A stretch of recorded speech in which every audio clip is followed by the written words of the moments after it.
बिस्मिल्लाहिर्रहमानिर्रहीम। अस्सलामुअलैकुम। क्लास 4 के स्टूडेंट, हमारा चैप्टर था शहद की मक्खी।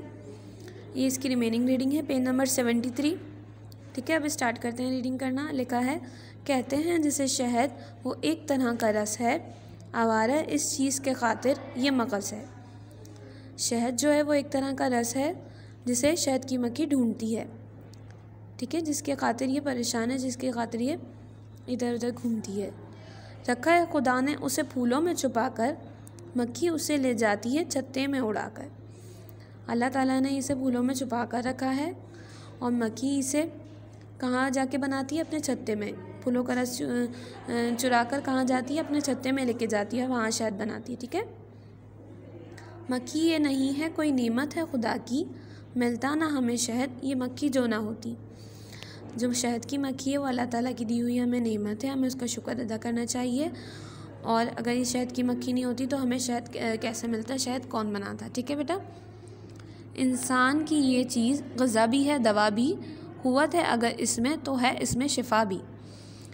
ये जो शहद है वो हमारे लिए ग़िज़ा भी है और दवाई के तौर पर भी हमें हमारे लिए इस्तेमाल किया जाता है। क़ुव्वत है यानी कि ताकत है हमारे लिए इसमें, और इसमें शिफा भी है। ठीक है, अल्लाह ताला की नेमतों में हमारे लिए शिफा है। आगे देखिए, रखते हो अगर होश तो इस बात को समझो, तुम शहद की मक्खी की तरह इल्म को ढूंढो। जैसे शहद की मक्खी बिल्कुल बेफ़िक्र होके, परेशान होके अपने फूलों का रस चुराती है, अपने काम में मसरूफ़ रहती है।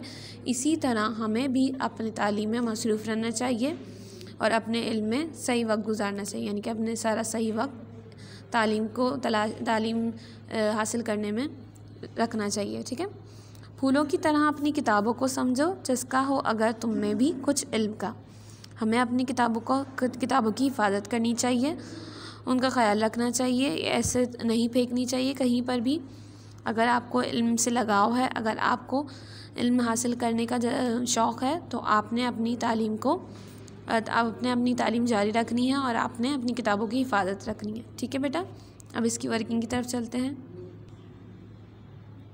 पेज नंबर 76 पर है इसकी वर्किंग।